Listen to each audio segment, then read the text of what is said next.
नमस्कार, टीवी 9 राजस्थान पर आज की इनसाइड स्टोरी के साथ मैं हूं भविष्य त्यागी।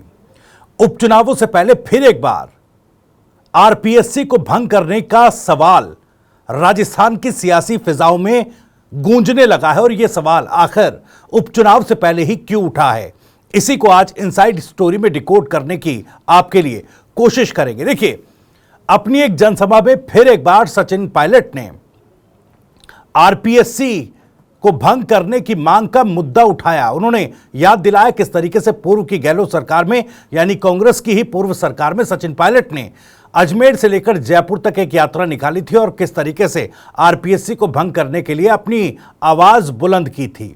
और यह मुखरता केवल सचिन पायलट उस वक्त नहीं दिखा रहे थे, यह मुखरता उस दौर में विपक्ष में बैठी बीजेपी भी खूब दिखा रही थी। उस वक्त विपक्ष के नेता होने के नाते, यूं कहें कि विरोधी नेता होने के नाते, कई बीजेपी नेता भी आरपीएससी को भंग किए जाने का समर्थन करते नजर आए थे। हालांकि वो बात अलग है कि अब सरकार के आने के बाद वही नेता आरपीएससी को भंग किए जाने के मामले पर कन्नी काटते नजर आ जाते हैं। आरपीएससी को लेकर काफी कानूनी पेचीदगियां हैं, संवैधानिक चुनौतियां हैं, जिस वजह से आरपीएससी को भंग नहीं किया जा सकता, यह भी आपको बताएंगे आगे। लेकिन उससे पहले देखिए किस तरह की सियासत हो रही है। एक तरफ जहां एसआई भर्ती परीक्षा को रद्द किए जाने का सवाल सबसे ऊपर खड़ा है, इस मामले में, पेपर लीक के मामले में कई गिरफ्तारियां हो रही हैं। पहले बाबूलाल कटारा गिरफ्तार हो चुके हैं, अब भजनलाल सरकार में रामूराम रायका को माफ कीजिएगा, गिरफ्तार किया जा चुका है। अब ऐसे में एक बार फिर से युवाओं के भविष्य के साथ खिलवाड़ का सवाल उठने लगा है और इसके इर्द गिर्द राजस्थान में हर कोई अपनी जो राजनीतिक रोटी है वो सेक लेना चाहता है। अब जाहिर तौर पर युवाओं के रोजगार का, उनके भविष्य का सवाल उठा है और जिस तरीके से राजस्थान में सचिन पायलट इसको लेकर मुखर हुए थे, ठीक उसी तरीके से एक बार फिर सचिन पायलट ने यह आवाज उठाई और भजन सरकार पर युवाओं के भविष्य के साथ खिलवाड़ करने का आरोप लगा दिया। अब इसके जवाब में संसदीय कार्य मंत्री जोगाराम पटेल ने बात कही है। उन्होंने यह तक कह दिया कि सचिन पायलट से पूछ लीजिए कि किस नियम कानून के तहत आरपीएससी को भंग किया जा सकता है और अगर ऐसा हो सकता है तो फिर पूर्व की गहलोत सरकार में क्यों नहीं किया गया। आप सुनिए किस तरीके से पूरी बात कही है संसदीय कार्य मंत्री जोगाराम पटेल ने, उसके बाद आगे बढ़ते हैं।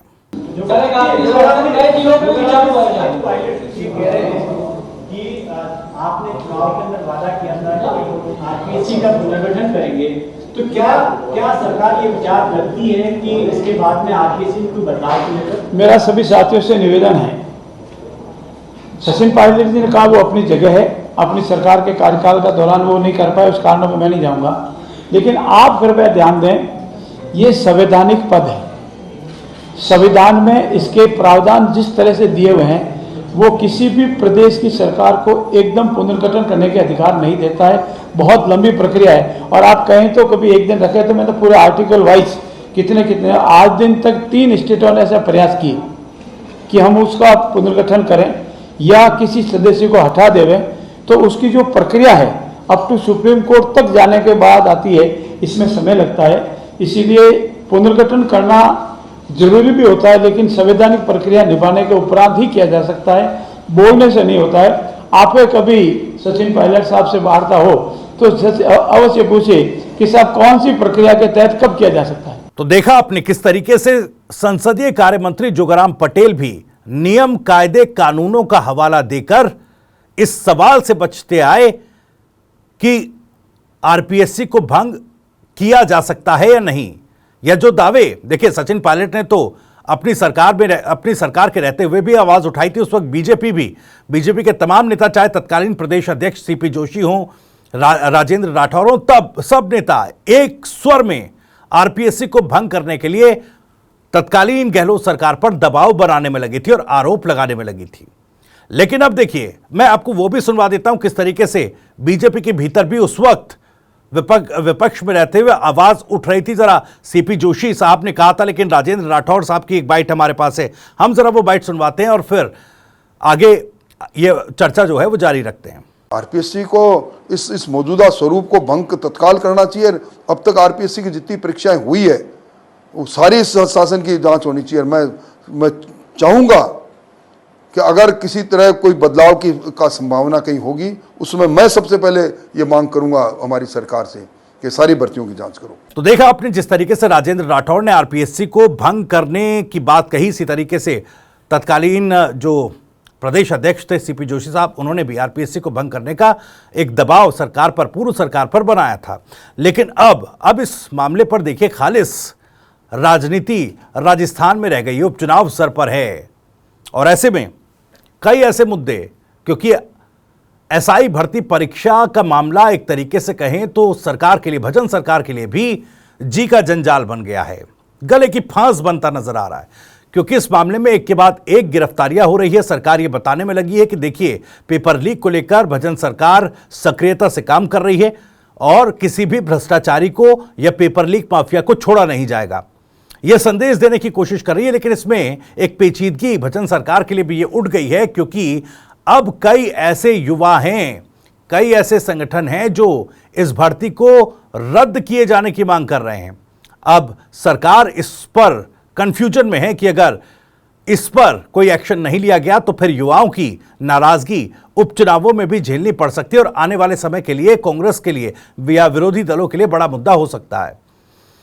अब ऐसे में गिरफ्तारी तो आरपीएससी सदस्य की गई है, लेकिन कंफ्यूजन इस बात का है कि अगर एसआई भर्ती परीक्षा को रद्द किया गया तो फिर वो लोग भी सवाल उठाने लगेंगे, वो युवा सवाल उठाएंगे जिन्होंने कड़ी मेहनत से एसआई भर्ती की परीक्षा दी और अभी ट्रेनिंग ले रहे हैं, और ट्रेनिंग पूरी होने में भी अब महज 2 महीनों का समय बचा है, यानी 2 महीने बाद वो अपनी ऑफिशियल पोस्टिंग का इंतजार और उसकी आस लगाए बैठे हैं। तो फिर ये क्या करे क्या ना करे वाली स्थिति सरकार के लिए हो गई है और सरकार इस पर कुछ भी कहने से बचती नजर आ रही है। जब एसआई भर्ती परीक्षा को लेकर सरकार से सवाल हो रहा है तो सरकार का हर नुमाइंदा कह रहा है कि इस पर सरकार विचार कर रही है, लेकिन सरकार का यह विचार आखिर चलेगा कब तक, यह अपने आप में एक बड़ा सवाल है, क्योंकि युवाओं के भविष्य से जुड़ा यह सवाल और हर कोई इस पर आस लगाए बैठा है कि सरकार का स्टैंड क्लियर हो तो हमारे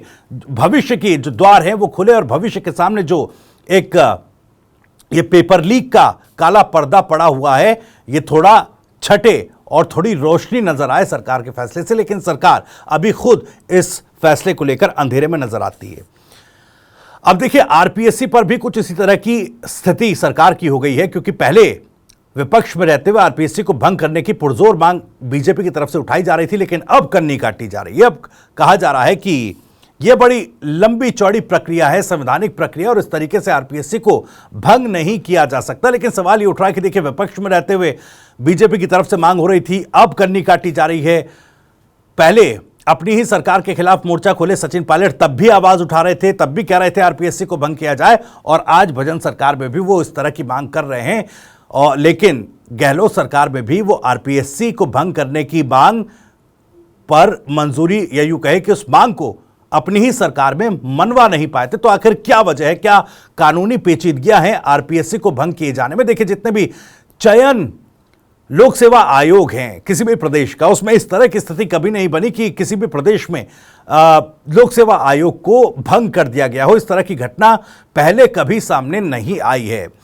आप देखिए, आरपीएससी का अगर जिक्र किया जाए तो एक संवैधानिक संस्था है, और मुख्यमंत्री का भी अधिकार नहीं है कि उसको अपनी कैपेसिटी में, बतौर मुख्यमंत्री कैपेसिटी में आरपीएससी को भंग कर दिया जाए। अब संवैधानिक संस्था है और मुख्यमंत्री, या यूं कहें कि सरकार के हाथ में महज इतना है कि आरपीएससी में सदस्य या अध्यक्षों की नियुक्ति करवा पाए, वो भी राज्यपाल के माध्यम से, राज्यपाल की अनुमति से अध्यक्ष और सदस्य जो हैं आरपीएससी में लगाए जा सकते हैं, बनाए जा सकते हैं। लेकिन इसमें गौर करने वाली बात यह भी है कि न मुख्यमंत्री और राज्यपाल, जो कि अध्यक्ष, जिनकी सहमति से अध्यक्ष और सदस्य नियुक्त होते हैं, वो अपनी ही स्वीकृति से, अपनी ही अनुमति से लगाए गए सदस्य और अध्यक्षों को भी नहीं हटा सकते। हटाने के लिए, उनको सस्पेंड करने के लिए, निलंबित करने के लिए भी राज्यपाल को राष्ट्रपति की मंजूरी लेनी होती है, जो एक प्रावधान आरपीएससी को लेकर है संविधान के भीतर।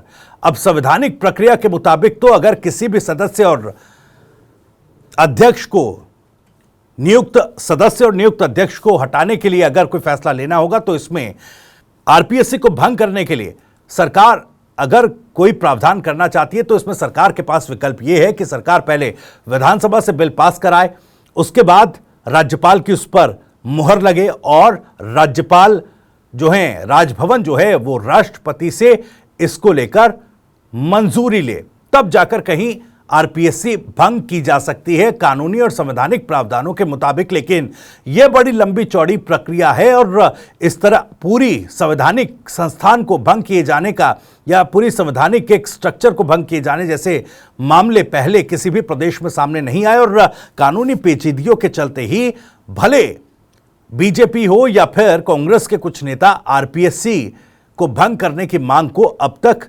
मनवा नहीं पाए हैं, लेकिन राजनीति में, चुनावी राजनीति में जिस तरीके से बीजेपी और कांग्रेस के कुछ नेता इस मुद्दे को लगातार भुनाते आए हैं, उसमें कहीं ना कहीं युवाओं से जुड़ा, युवाओं के रोजगार से और प्रदेश में बेरोजगारी से जुड़ा सेंटिमेंट है, उसे कैश कराने की कोशिश में इस तरह के बयान जो हैं वो लगातार देते आते हैं।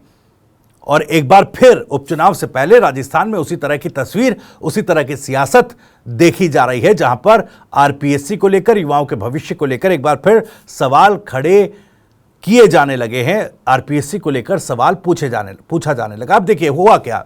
पूर्व की गहलोत सरकार में इस मामले को लेकर बाबूलाल कटारा जो कि आरपीएससी के सदस्य थे, उनकी गिरफ्तारी हुई, वहां पर जांच पड़ताल हुई। इसके बाद सत्ता परिवर्तन हुआ, भजनलाल शर्मा ने मुख्यमंत्री के तौर पर कमान संभाली, बीजेपी सरकार आई और अब इस मामले में सदस्य रामू राम की गिरफ्तारी हो चुकी है। अब दोनों को आमने सामने बैठाकर भी इस मामले में जांच की जा रही है, पड़ताल की जा रही। जो एसओजी है, एसआईटी इस मामले को लेकर जो बनी है, वो तमाम जो है सबूतों के आधार पर आरोपियों से पूछताछ कर रही है। लेकिन सवाल वही कि गिरफ्तारी तो पूर्व की गहलोत सरकार में भी हुई, गिरफ्तारी मौजूदा भजन सरकार में भी हुई, लेकिन केवल इन दो सदस्यों के अलावा जिन बड़ी मछलियों की बात की जाती है, आखिर वो बड़ी मछली जो इस पेपर लीक माफिया की बड़ी मछली है, वो क्यों कानून के हत्थे नहीं चढ़ पाती हैं? क्या ये मानकर चला जाए कि पेपर लीक का ये जो पूरा आरपीएससी में भ्रष्टाचार का जो पूरा मकड़जाल है, महज इन दो किरदारों के इर्द गिर्द क्या ये मकड़जाल बुना हुआ था? क्या इन्हें किसी तरह का कोई राजनीतिक संरक्षण प्राप्त नहीं था?